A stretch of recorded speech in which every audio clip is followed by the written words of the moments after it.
The government has had months and months to do something on this, and they've done nothing.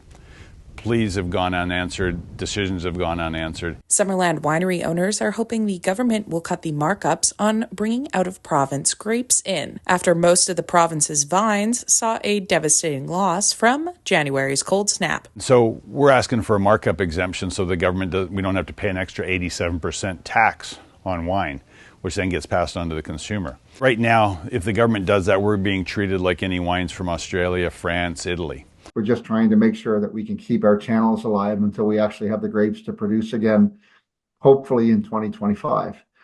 So what we've been looking for from the government is relief from that markup regime that would penalize, wineries in British Columbia who have to source their grapes elsewhere for this next year or two. As it's less than 4 weeks away from harvest for some of the grapes that wineries could be getting from Washington, they hope to see the government take action soon. We've gone down to Washington State. We've looked at other vineyards. The terroir is similar, the soil is similar, the temperature is the same. We looked at buying some grapes from Vancouver Island. The problem was the sugars don't get up good enough for my winemaker to make the great wine that we make. We're a little behind or a little under the gun, but I think a lot of wineries have laid the groundwork to be able to pull the trigger. So we're just waiting for the government. As soon as we understand what the rules are, then we can, go about our business and try to make it work.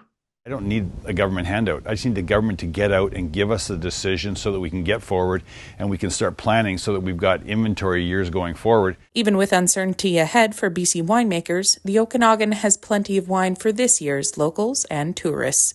For Castanet News, I'm Casey Richardson.